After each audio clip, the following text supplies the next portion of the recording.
आइए सबसे पहले अपने गुरु शिव के साथ माँ भगवती शिवाय और साहब दीदी के चरणों में प्रणाम।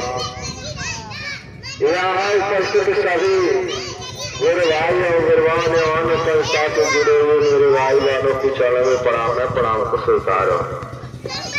यह शिव गुरु रामकृष्ण परिचर्चा है जिसको साहब श्री हरेंद्रानंद जी ने कहा कि जो इस आत्मा को परमात्मा से मिलाने का काम करता है वही गुरु है।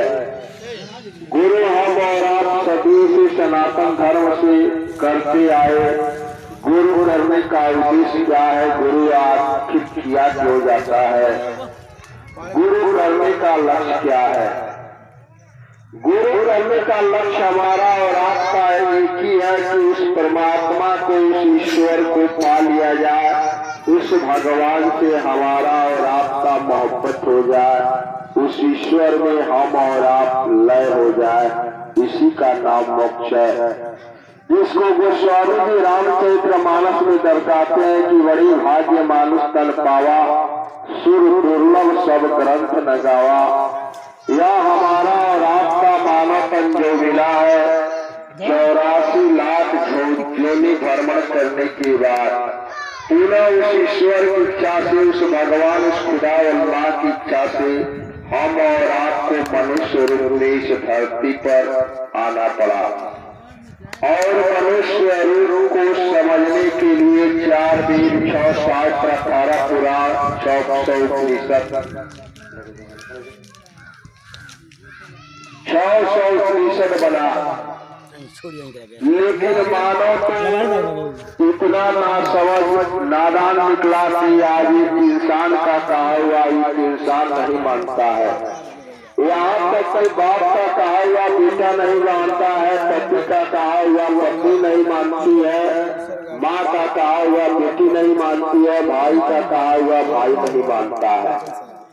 एक जानवर आपके संपर्क में रहता है, आपके कहने के अनुसार वह जानवर आपका कहा हुआ 10-15 दिन में सब कुछ समझ जाता है और आप जो कहते हैं वह जानवर करने के लिए तैयार हो जाता है। इसलिए साहब ने कहा कि हमसे आपसे अच्छा तो आज जानवर है जो इंसान की बात को समझ सकता है, समझता है।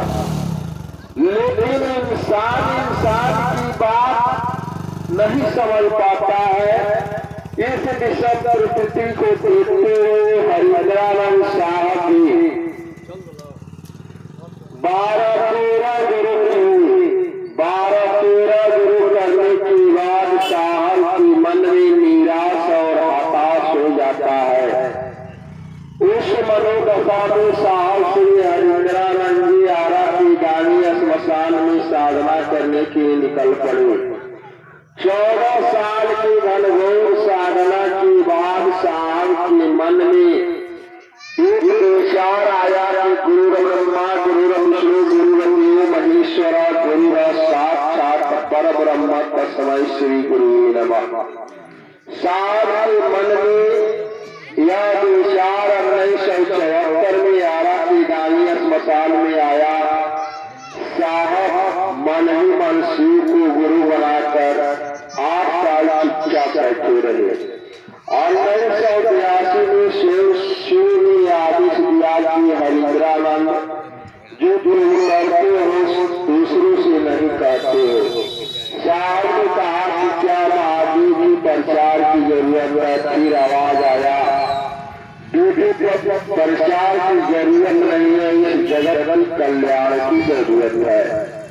हम और आप देखते हैं, सुनते हुए हैं कि आज कल इतना पूजा पाठ हवन इंतजाम छठ गीतिया कथा प्रवचन किस युग में नहीं हुआ था। हाल ही में सावन बीता है। सावन में भोलेनाथ के हर मंदिर में, चाहे काशी विश्वनाथ की हो, बैजनाथ हो, बद्रीनाथ हो, केदारनाथ हो, कुबेरनाथ हो, यहाँ तक कि हमारे और आपके गांव के शिवालय में वह भोले बाबा को जल चढ़ाने के लिए लाइन लगता था, कतार लगता था